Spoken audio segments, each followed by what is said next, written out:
નમસ્કાર મિત્રો, સ્વાગત છે તમારું મારી ચેનલ પર એક નવા વિડીયોમાં।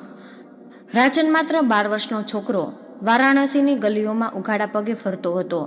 ભૂખ એનો સ્થાયી મિત્ર હતો અને તેના દિમાગમાં ઘણી વખત તેના કાકા ભરતભાઈની યાદો ફરતી રહેતી। ભરતભાઈ એ વ્યક્તિ હતા કે જેણે ક્યારેય રાજનને સાચો સ્નેહ આપ્યો હતો, પરંતુ તેમના મૃત્યુ પછી રાજનનું જીવન રસ્તા ઉપર સંઘર્ષ કરતા વીતવા લાગ્યું।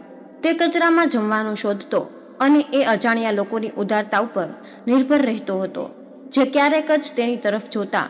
આવી જ હૃદયસ્પર્શી વાર્તા સાંભળવા માટે અમારી ચેનલને સબસ્ક્રાઇબ જરૂરથી કરી લેજો અને જો વાર્તા ગમે તો લાઈક કરીને વધુમાં વધુ શેર પણ કરજો। એક દિવસ જ્યારે રાજન ગલીઓમાં ભટકી રહ્યો હતો ત્યારે તેની નજર એક માણસ ઉપર પડી। તે માણસ કાળા કલરનું સૂટ પહેરીને હાથમાં એક ચામડાની સુટકેસ લઈને ઉતાવળા પગલે ચાલી રહ્યો હતો। તેને જોઈને લાગતું હતું કે તો ક્યાંક જવાની જલ્દીમાં છે। જેવો જ તે રસ્તો ક્રોસ કરી રહ્યો હતો, તેના ખીચામાંથી એક ચામડાનું પાકીટ પડી ગયું। રાજનની નજર તરત જ તેના ઉપર પડી અને તેણે વાંકા વળીને તે પાકીટ ઉઘાડ્યું, જે ઘણું ભારે હતું, અને ખોલીને જોયું તો તેની અંદર ઘણી બધી રૂપિયાની નોટો અને કાર્ડ હતા।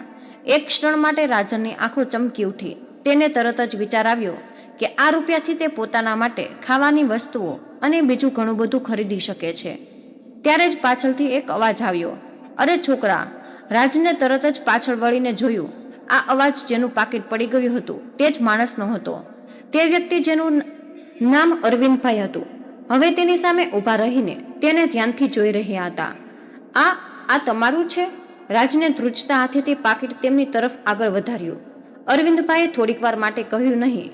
તેમની આંખોમાં આશ્ચર્યનો ભાવ હતો। હા, આ મારું છે, પરંતુ તું આ પાકીટને લઈને ભાગી શકતો હતો।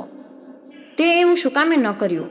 થોડી વાર ચૂપ રહ્યા પછી રાજને ધીમા સ્વરમાં કહ્યું, મારા કાકા કહેતા હતા કે પ્રામાણિકતા જ આપણી સૌથી મોટી પૂંજી છે, ભલે આપણી પાસે બીજું કંઈ ન હોય। આ વાત સાંભળીને અરવિંદભાઈએ સહેજ સ્માઇલ આપી। તેમની નજર રાજન ઉપર જ ટકી રહી, જાણે તેની દરેક હરકત વાંચવાની કોશિશ કરી રહ્યા હતા। પછી તેમણે પાકીટ લીધું અને કંઈક વિચારીને રાજનને કહ્યું, મારી સાથે આવ, આપણે ચાલતા ચાલતા વાત કરીશું અને કંઈક ખાઈ પણ લઈશું। રાજન સહેજ અચકાતા તેની પાછળ ચાલી નીકળ્યો। અરવિંદભાઈ તેને એક નાનકડા લંચ કેફેમાં લઈ ગયા। આ કદાચ મહિનાઓ પછી પહેલી વખત હશે કે રાજન પેટ ભરીને જમ્યો। ખાતા ખાતા અરવિંદભાઈએ રાજનને તેની કહાની પૂછી, તું અહીં એકલો શું કામે ફરી રહ્યો છે? તારો પરિવાર ક્યાં છે? રાજને એક ઊંડો શ્વાસ લીધો અને પોતાની આપવીતી સંભળાવવાની શરૂ કરી। તેણે પોતાની મા ગીતા વિશે કહ્યું, જે નાનપણમાં જ તેને મૂકીને જતી રહી હતી। તેણે પોતાના કાકા ભરતભાઈ સાથે વિતાવેલા સોનેરી પળો વિશે વાત કરી, જ્યારે તેને લાગતું હતું કે તે દુનિયાનો સૌથી સુરક્ષિત માણસ છે। પરંતુ તેના કાકાના મૃત્યુ પછી તે રસ્તા પર આવી ગયો। તેનું જીવન ફક્ત આગળના ભોજનની શોધમાં જ પસાર થતું હતું।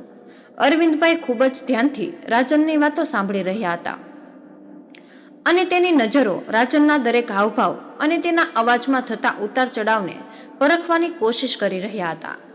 કંઈક હતું કે જે તેમને આ છોકરા તરફ ખેંચી રહ્યો હતો। અરવિંદભાઈએ તેને કહ્યું, તારી અંદર હિંમત છે અને પ્રામાણિકતા પણ છે। આજના જમાનામાં આ વસ્તુઓ માણસમાં બહુ જ ઓછી જોવા મળે છે। ખબર નહીં કેમ, પણ મને એવું લાગી રહ્યું છે કે આપણી આ મુલાકાત એમ જ નથી થઈ। રાજને અરવિંદભાઈ તરફ જોયું। તેની આંખોમાં એક સવાલ હતો। અરવિંદભાઈએ બીજું કંઈ કહ્યું નહીં, પરંતુ તેમની વાતોમાં કંઈક તો હતું જેણે રાજનના મનમાં જિજ્ઞાસા જગાડી દીધી હતી। અરવિંદભાઈએ હળવી સ્માઇલ આપી અને સાથે પોતાની ઘડિયાળ જોઈ અને પછી કહ્યું કે ચલ હવે અહીંથી નીકળીએ, આગળ તને કંઈક બીજું પણ બતાવું છું। અને રાજન તેમની પાછળ પાછળ ચાલી રહ્યો હતો, પરંતુ તેના મનમાં ઘણા બધા સવાલ હતા। શું અરવિંદભાઈ સાચેમાં તેની મદદ કરશે કે પછી આ ફક્ત કોઈ વિચિત્ર સંયોગ હતો? રાજને પોતાની સાથે લઈને અરવિંદભાઈએ તેને પોતાના ઘર પર આવવાનો ઈશારો કર્યો। જ્યારે તેઓ ઘરે પહોંચ્યા તો રાજને જોયું કે આ એક ખૂબ જ મોટું અને ચોખ્ખું ઘર હતું, પરંતુ અંદર પ્રવેશ કરતાની સાથે જ તેણે જે અનુભવ્યું તે એક અજીબ ખાલીપણું હતું। દિવાલો સુંદર હતી, ફર્નિચર પણ વ્યવસ્થિત હતું, પરંતુ ઘરમાં જીવવાનો કોઈ સંકેત હતો જ નહીં। રાજન, જે અત્યાર સુધી ચૂપચાપ બધું જોઈ રહ્યો હતો, આખરે બોલ્યો, તમે અહીં એકલા રહો છો? અરવિંદભાઈએ થોડી વાર સુધી ચૂપ રહ્યા, પછી ઊંડો શ્વાસ લેતા એવો જવાબ આપ્યો કે હા, મારી પત્ની સંગીતા થોડા વર્ષો પહેલા ગુજરી ગઈ. અમે સંતાન માટે ઘણા પ્રયત્ન કર્યા હતા, પરંતુ અમારો પરિવાર પૂરો ન થઈ શક્યો. તેના ગયા પછી મારી જિંદગી બસ આવી જ છે, શાંત અને ખાલી. આ સાંભળીને રાજને અરવિંદભાઈ તરફ જોયું અને તેની બાળ સુલભ જિજ્ઞાસા હવે સહાનુભૂતિમાં ફેરવાઈ ગઈ હતી. તે જાણતો હતો કે એકલતાની પીડા શું હોય છે. તેણે ધીરેથી પૂછ્યું, શું તમને ક્યારેય એવું લાગ્યું કે સંગીતાબેન તમને જોઈ રહ્યા હોય? અરવિંદભાઈ ચોંકીને તેની તરફ જોવા લાગ્યા. આ સવાલ તેમની આશાથી પરે હતો. તેઓ વિચારમાં પડી ગયા. થોડી વાર પછી તેમણે માથું હલાવીને કહ્યું, કદાચ. ક્યારેક ક્યારેક એવું લાગે છે કે સંગીતા હજુ પણ અહીં જ છે અને મને રાહ દેખાડવા માટે બંનેની વચ્ચે થોડી વાર માટે શાંતિ જળવાઈ રહી. આ શાંતિ અસહજ નહોતી, પરંતુ એવી હતી જાણે બે અજાણ્યા લોકો એકબીજાનું દુઃખ સમજવા લાગ્યા હોય. થોડી વાર પછી અરવિંદભાઈએ રાજનને પૂછ્યું, શું તે ક્યારેય તારી મમ્મી પાસે પાછા જવાનું વિચાર્યું છે? આ સાંભળીને રાજનની આંખોમાં અચાનક જ કઠોરતા આવી ગઈ. તે થોડાક ગુસ્સામાં અને પીડાની સાથે બોલ્યો, ના. તેણે મને મારા કાકા પાસે મૂકી દીધો હતો. રૂપિયા માટે તેણે મને વેચી નાખ્યો હતો, એટલે એના પ્રત્યે હું કંઈ જ મહેસૂસ નથી કરતો. અરવિંદભાઈએ તેના અવાજમાં છુપાયેલા દર્દને અનુભવી લીધો હતો. તેઓ જાણતા હતા કે આ નાનકડા છોકરાએ પોતાની ઉંમર કરતાં ક્યાંય વધારે જોયું અને સહન કર્યું છે.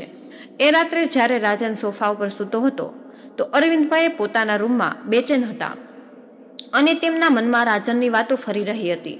તેઓ વિચારી રહ્યા હતા કે તેમની અને આ છોકરાની રાહ આખરે કઈ રીતે ટકરાઈ. તેઓ જેવા જ ગાઢ નિંદરમાં ગયા એમને એક સપનું આવ્યું. સપનામાં તેમણે સંગીતાબેનને જોયા અને તે બિલકુલ પહેલા જેવા જ લાગી રહ્યા હતા, એકદમ શાંત, સૌમ્ય અને હસતા ચહેરાવાળા. અરવિંદ, સંગીતાબેન બોલ્યા. તેમના અવાજમાં એક અજીબ જ ગરમાવો હતો. આ છોકરાને તમારી પાસે તમારા મદદની જરૂર છે અને કદાચ તમને પણ એની જરૂરત છે. એને તમારા જીવનમાં આવવા દો. આ બધું જ એમ જ નથી થયું. અરવિંદભાઈ અચાનક જ ઝાંકી ગયા. તેમનું હૃદય જોરથી જ ધબકી રહ્યું હતું. તેઓ થોડીવાર માટે છત તરફ જોતા રહ્યા, જાણે જવાબ શોધવાની કોશિશ કરી રહ્યા હોય. શું સાચે આ સપનું એક સંકેત હતો? રાજનને તેમના જીવનમાં કોઈ ઉદ્દેશ્ય આપવા માટે મોકલવામાં પણ આવ્યો હતો. સવારે જ્યારે રાજન ઉઠ્યો તો અરવિંદભાઈ પહેલાથી જ તૈયાર હતા. તેમણે રાજનને કહ્યું, તૈયાર થઈ જા, આજે હું અને તું કેક લઈ જઈશ. એટલે રાજનને સવાલ કર્યો, પરંતુ અરવિંદભાઈએ કંઈ જવાબ ન આપ્યો. તેઓ એક ટેક્સીમાં બેસીને શહેરની એક મોટી હોસ્પિટલમાં પહોંચ્યા અને અરવિંદભાઈએ રાજનને અંદર લઈ જતા કહ્યું કે આ જગ્યા મારી બીજી જિંદગી છે. હું અહીં કામ કરું છું. હોસ્પિટલની અંદરની હલચલ, ડોક્ટરો અને નર્સોની તેજીથી ચાલતી અવાજ, એની ગતિઓ, વિધિઓ અને દર્દીઓની દેખભાળ કરતા આ લોકોની દ્રઢતા જોઈને રાજન મંત્રમુગ્ધ થઈ ગયો હતો. તે દરેક ખૂણાને ખૂબ જ ઉત્સુકતાથી પથા જોઈ રહ્યો હતો. તેણે અરવિંદભાઈને પૂછ્યું, તમે અહીં શું કરો છો? એટલે અરવિંદભાઈએ ગર્વથી કહ્યું કે હું એક ડોક્ટર છું. અહીં લોકોની જિંદગી બદલાય છે અને ક્યારેક ક્યારેક તેમને બચાવવામાં પણ આવે છે. રાજને ચારે તરફ જોયું અને પછી ધીમેથી બોલ્યો, અહીંના લોકો મહત્વપૂર્ણ લાગે છે. તેઓ કંઈક એવું કરી રહ્યા છે કે જે બીજાની જિંદગી બદલી નાખે છે. અરવિંદભાઈ સહેજ મુસ્કુરાઈને બોલ્યા, કદાચ તું પણ ક્યારેક એક દિવસ આવું કંઈક કરી શકીશ. તેમની આ વાત સાંભળીને રાજન કંઈક વિચારવા લાગ્યો. અરવિંદભાઈએ આ જોયું, પરંતુ આગળ બીજું કંઈ જ કહ્યું નહીં. તે દિવસે હોસ્પિટલમાં વિતાવેલા સમયે રાજનના મનમાં કંઈક નવું જગાડી દીધું હતું, પરંતુ અરવિંદભાઈના મનમાં હજી ઘણા બધા સવાલ હતા. રાજનના ભૂતકાળમાં કંઈક એવો જ રાજ છુપાયેલો હતો જેને જાણવાની તેમને જરૂરત મહેસૂસ થઈ રહી હતી. ઘરે પાછા ફરતી વખતે અરવિંદભાઈએ કહ્યું, રાજન, તારી અંદર કંઈક ખાસ છે. તારી પ્રામાણિકતા, તારું સાહસ, આ બધું જ મને વિચારવા ઉપર મજબૂર કરી દે છે. પરંતુ મારે તારા વિશે હજુ વધારે જાણવું છે.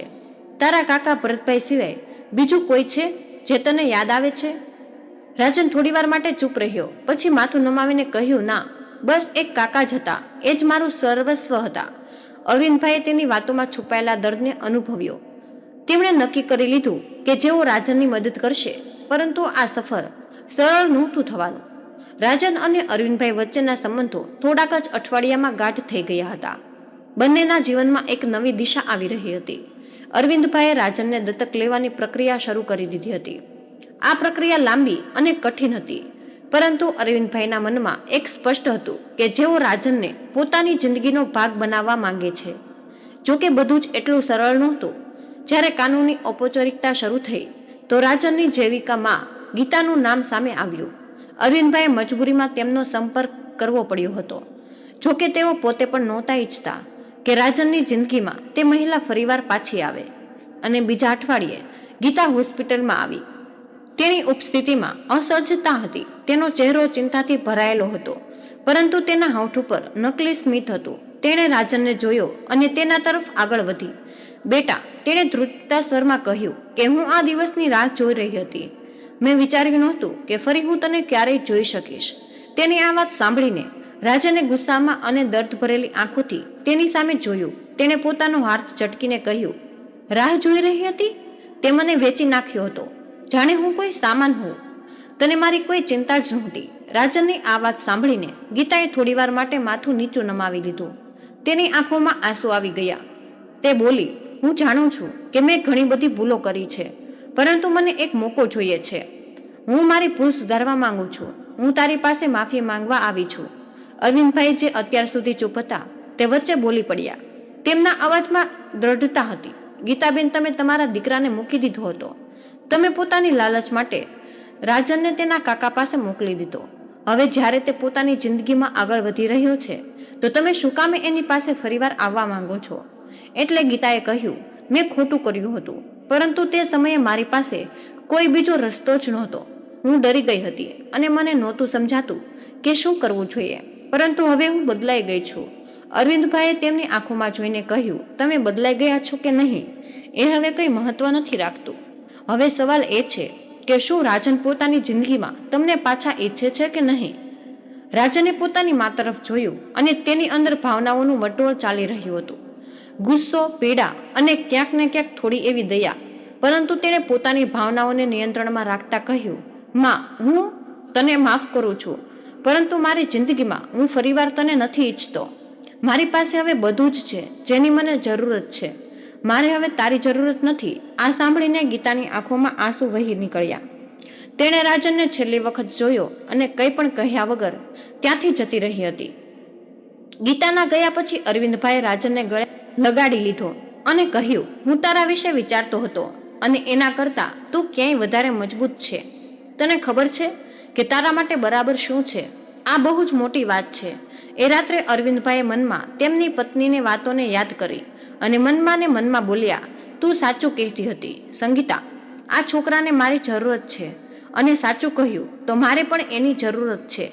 થોડા મહિના પછી રાજનને દત્તક લેવાની પ્રક્રિયા પૂરી થઈ ગઈ. રાજન હવે કાયદાકીય રીતે અરવિંદભાઈનો દીકરો બની ગયો હતો. આ ફક્ત એક કાગળનો ટુકડો જ નહોતો, પરંતુ એવા સંબંધની શરૂઆત હતી કે જે વિશ્વાસ અને પ્રેમ ઉપર જ આધારિત હતી. અરવિંદભાઈ અને રાજન એકસાથે નવી જિંદગીની શરૂઆત કરી. રાજને ધીરે ધીરે પોતાના અતીતને ભૂલવાની શરૂઆત કરી દીધી હતી અને ગીતાની છાયા તેના જીવનમાં પૂરી રીતે ભૂસાઈ ગઈ હતી. અરવિંદભાઈએ પોતાની પત્ની સંગીતાને કરેલો વાયદો પૂરો કરી દીધો હતો. તેમણે રાજનને એક જિંદગી આપી જે હંમેશાથી જ તે ઈચ્છતા હતા, પ્રેમ, સન્માન અને એક પરિવાર. રાજને પણ પોતાની અંદર એક એવી નવી સંભાવનાઓનો જન્મ આપ્યો. તેણે હોસ્પિટલના વાતાવરણથી પ્રેરિત થઈને પોતાના જીવનનો ઉદ્દેશ્ય શોધવાનું શરૂ કરી દીધું. હવે તે ફક્ત પોતાની જિંદગી જ નહોતો જીવી રહ્યો, પરંતુ બીજાની જિંદગીમાં પણ રોશની લઈ આવવાનું સપનું જોઈ રહ્યો હતો. તે આજની આ વાર્તા તમારા હૃદયને જરા પણ સ્પર્શી ગઈ હોય તો તમને વિનંતી એવી છે કે જો હજુ સુધી વિડીયોને લાઇક ન કર્યું હોય તો મિત્રો એક વિડીયોને લાઇક કરીને ચેનલને સબસ્ક્રાઇબ જરૂર કરી દેજો. જય શ્રી કૃષ્ણ. રાધે રાધે. ધન્યવાદ. વિડીયોને અંત સુધી જોવા બદલ તમારો ખૂબ ખૂબ જ આભાર.